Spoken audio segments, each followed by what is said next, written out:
W mediach pojawiła się informacja, minister Buda zapowiada likwidację Mieszkania Plus, tego programu rządowego, który wielu osobom miał dać mieszkania. I w tej audycji skupimy się w ogóle na tym, dlaczego wiele różnych, nie tylko ten program rządowy mający dać mieszkania Polakom, okazały się po prostu klapą, skończyły się klapą, oraz zajmiemy się tym, co tworzy dobrego dla budownictwa minister Buda, bowiem ja tego ministra znam doskonale, głównie z zapowiedzi, że coś zrobi, natomiast jakoś nie mogę się dopatrzyć jego efektów, a minister już jest grubo ponad rok ministrem, więc może pora by mieć jakieś dokonanie.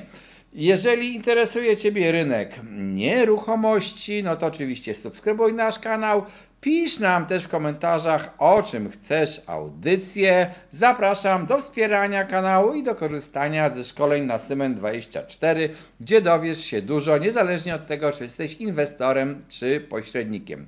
I przechodząc do interesującego nas tematu, wiemy, że chyba wszystkie rządy w Polsce istniejące od czasów przemian, albo prawie wszystkie, bo już ich też nie zliczę, miały na sztandarach zapewnienie nam, Polakom, dostępu do mieszkań. No i czym to się skończyło, możemy się przekonać.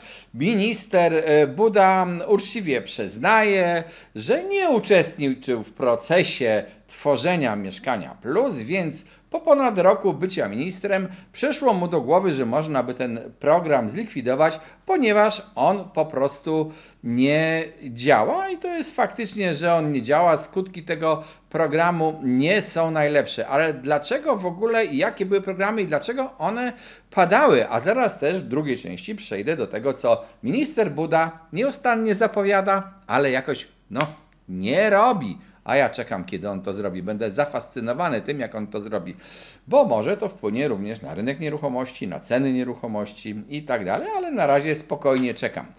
Tymczasem programy rządowe to, przypominam, były takie, na przykład Rodzina na swoim, Mieszkanie dla młodych, TBS, Mieszkanie Plus, zostały wprowadzone, tak jak rządy mówiły, w celu pomocy ludziom w zakupie mieszkań. I wszystkie chyba skończyły się klapą. Dlaczego kończyły się klapą? No z wielu różnych powodów. Nie będę tu rozgryzał każdego z tych programów po kolei, bo to nie ma sensu. To już niektóre z nich historia, a Mieszkanie Plus ma podobno przejść do historii, ale one były najczęściej po prostu źle zaprojektowane. Bardzo często miały niskie limity finansowe, co ograniczało ich skuteczność. Ponadto tak ustalono możliwość korzystania z tych programów, że wiele osób, które chciałyby z niego korzystać, nie spełniały różnych kryteriów. No, przykładem jest też taki na przykład program TPS. On powstał w połowie lat 90. mniej więcej, Towarzystwo Budownictwa Społecznego, i to miał być sposób na dostęp do mieszkań dla ludzi niezamożnych. Tyle, że czynsze w tych TBS-ach były na tyle wysokie, że stał się programem dla biednych ludzi, ale o dużych dochodach. No to chyba tak jedno z drugim nie ma nic wspólnego i dlatego ten program padł. Wiele TBS-ów upadło lub ma trudności finansowe. Przyczyny były właśnie, jak powiedziałem, różne. Inny program, taki jak Rodzina na swoim, zakładał posiadanie wkładu własnego, ale był przeznaczony dla osób z niskim dochodem, więc te osoby po prostu nie mogły tego warunku spełnić. No też było czasami tak, że niektóre samorządy działały na złość władzy centralnej i na takiej zasadzie, że odmrożę sobie na złość tobie uszy. One po prostu działały wbrew możliwości utworzenia tych programów. Nie chcę wchodzić w te programy po kolei, jak powiedziałem, ale przyczyną ich upadku było głównie to, że brak było dopasowania do rzeczywistych potrzeb ludności i też zbytnie zawężanie grupy beneficjentów, zbyt duże utrudnienia dla tej grupy, jakby nieznajomość w ogóle realiów polskiego społeczeństwa, jego zasobności spowodowały, że te programy nie sprawdziły. Przy okazji, patrząc się na to, co powiedział minister Buda, to trzeba zauważyć, że zwraca on uwagę na to, że ten program Mieszkanie Plus to był program tworzony wtedy, kiedy było mało mieszkań, więc nie mogli wspierać popytu i musieli wspierać niby podaż i to im się nie udało. No i teraz na przykład takim koronnym, lansowanym przez obecną władzę programem jest program tego bezpiecznego kredytu 2%. Opozycja chyba nadal domaga się, żeby zamienić go na 0%, czyli jeszcze szczodrzej. No ale jest to znowu program, który tak naprawdę tym razem wspiera teoretycznie popyt, bo daje ludziom mniej zamożnym możliwość uzyskania na dobrych warunkach finansowania zakupu mieszkania, ale on znowu, nie wiem czy tego władza nie widzi, trafia w okres, kiedy intensywność na przykład budowy mieszkań nowych maleje. Zmalała z powodów różnych, z powodów kosztów, obaw przed przyszłością, obaw w ogóle co do losu gospodarki i tego się nie da tak szybko naprawić, bo budownictwo nie wyczaruje na pstryknięcie palcami mieszkań z dnia na dzień. To jest po prostu proces, który trwa i tak jak wiele osób uważa, wśród nich ja, program tego taniego kredytu może spowodować, że zostaną wylane pieniądze na taki wysuszony rynek, co po prostu powoduje, czy też może spowodować wzrost ich cen, co zresztą widać było w pierwszym kwartale tego roku, kiedy ludzie dyskontowali zapowiedź dopiero tego programu. Nie chcę wchodzić w szczegóły programu 2%, ale ja nadal uważam, że nie jest to właściwe wspieranie, bo jednak uważam, że powinno się wspierać budownictwo i niekoniecznie w formie wyłącznie budownictwa deweloperskiego. Są inne znane formy budownictwa, w Polsce praktycznie prawie nieistniejące, chociażby z tego powodu, że banki nie mają dla nich odpowiedniego modelu finansowania. No ale nad tym trzeba by popracować.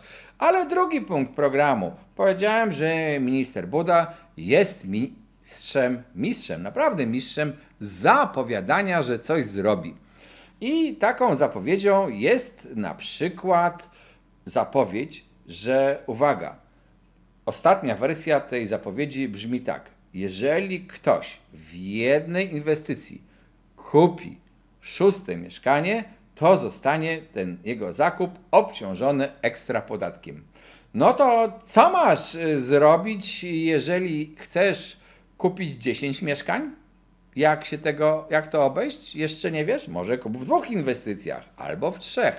Co ma zrobić ktoś, kto buduje osiedle 3 budynków i chce mieć takich zamożnych kupujących po kilka mieszkań? To może każdy z tych budynków musi stać się osobną inwestycją.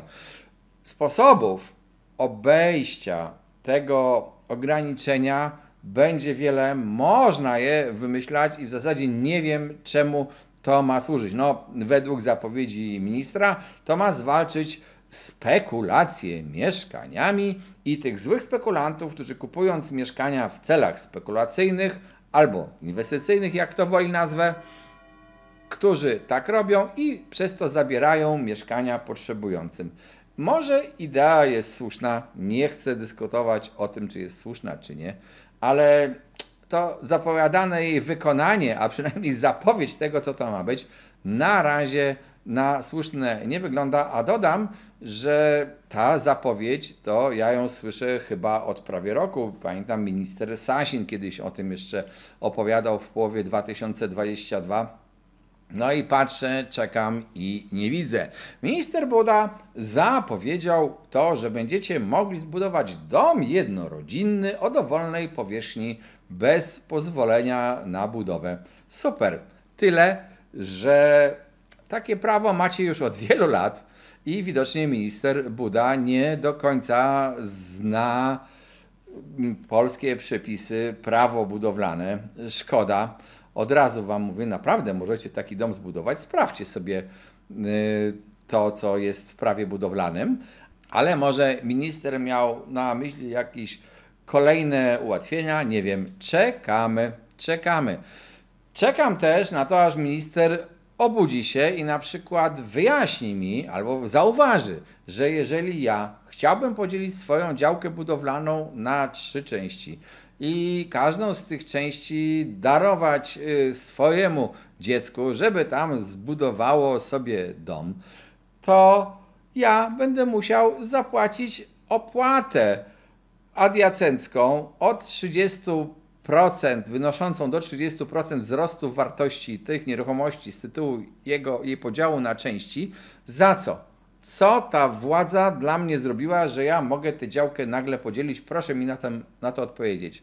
O absurdzie pobierania renty planistycznej to już zrobiłem wiele audycji, linki na dole do tych audycji. Kiedy minister zauważy, że to są jedne z większych trudności, zresztą wiele innych trudności jest w procesie budowlanym, stojących na przeszkodzie w ogóle samego prowadzenia procesu budowlanego, zatwierdzenia projektu i tak dalej, oraz, że są też przepisy połączone z tymi, o których powiedziałem wcześniej, o tych opłatach, ale też przepisy podatkowe, które połączone razem powodują tak naprawdę, wpływają na to, że ziemię warto trzymać, warto nią spekulować i cena jej po prostu, tej ziemi budowlanej rośnie, a trudno jest budować bez ziemi. Kolejną taką propozycją, która podobno ma naprawić rynek, propozycją ministra jest znowu zapowiedź, ciągle niezrealizowana, stworzenia rejestru, powszechnie dostępnego rejestru z cenami transakcyjnymi i powiem tutaj brawo, panie ministrze, dobry pomysł. Zwracam tylko uwagę panu ministrowi, że taki rejestr już istnieje. Ustawa o tworzeniu takiego rejestru działa i w ogóle zgodnie z wyrokiem NSA z 2011 roku, to tak dawno było, 2011 roku, dane z tego rejestru są powszechnie dostępne dla każdego, kto zechce się zapytać. No niestety one są płatne po otrzymanie tych danych, ale to już jest, więc może nie trzeba wszystkiego tworzyć od nowa, tylko może trzeba naprawić stare i zastanowić się, czy chcemy tam utrzymywać te opłaty, czy też w ogóle zlikwidować te opłaty, a każdy z Was, jak pójdzie do powiatu, to taki rejestr dostanie i nikt mu nie może odmówić dostępu do tego rejestru. Czasami te rejestry w zależności od powiatu działają lepiej lub gorzej, to znaczy mają mniejsze lub prawie żadne, mniejsze lub większe opóźnienie we wprowadzaniu danych do rejestru, ale są. To trzeba naprawić. Po co robić nowe? Zresztą, jeżeli pan minister chce zrobić nowe, no to Polska bogata i stać ją na utrzymanie wielu rejestrów. Kolejna zapowiedź ministra w temacie uzdrowienia rynku nieruchomości to, że się przyjrzy pośrednikom w obrocie nieruchomościami, jak oni działają, czy dobrze działają dla konsumenta, czy nie. Ja uważam, że zawsze jest dobrze patrzeć w państwie, czy coś dobrze funkcjonuje, czy funkcjonuje źle, ewentualnie to naprawiać, ale tak naprawdę czy jest to sposób na zwiększenie ilości budowanych mieszkań, czy może jest to tylko sposób na robienie sobie PR-u przed wyborami? Osobiście raczej podejrzewam, że jest to ta druga czynność. Owszem, ja rozumiem naganne rzeczy, mówienie o tym, jakieś wymuszanie pobierania wynagrodzenia za udostępnienie adresu, to też uważam i w ogóle licencję trzeba wprowadzić. No ale panie ministrze, jak to wygląda na przykład z licencjami dla taksówkarzy, które kiedyś obowiązywały, potem zostały zniesione, a teraz od czasu do czasu czytamy w mediach, że ktoś wieziony przez takiego przewoźnika bez licencji został zgwałcony lub pobity. Nie wiem, co jest większym ryzykiem, spotkanie się z pośrednikiem nieruchomości, czy zostanie zgwałconym w transporcie. No to pozostawiam do Państwa oceny. Reasumując, wiele tych działań ministra traktować bardzo ostrożnie i trzeba zwrócić uwagę, że są to ciągle i nieustannie zapowiedzi tego, że coś zostanie zrobione, a ja, tak jak powiedziałem, czekam na efekty, czekam aż coś będzie zrobione, czekam na przykład na zmiany w ustawie o planowaniu przestrzennym, w prawie budowlanym, ale takie istotne, nie takie połowiczne, a widzę też, że w tym, co jest obecnie obradowane w parlamencie, też są jakieś wycofywania. Miało być w ogóle skończenie z warunkami zabudowy, teraz będzie takie częściowe. Zresztą audycję na ten temat również już kiedyś nagrałem i link do tej audycji jest poniżej zamieszczony.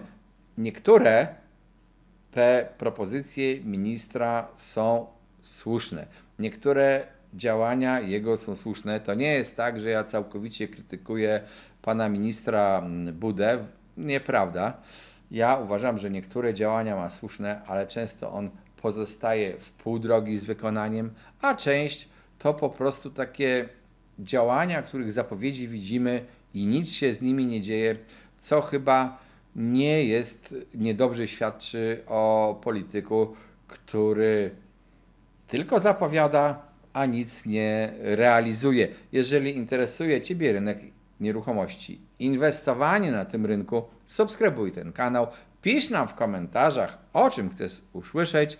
Zapraszam również do korzystania ze szkoleń na Symen24.pl i do wspierania tego kanału, bo wspierający zawsze dostają więcej. Cześć, trzymajcie się.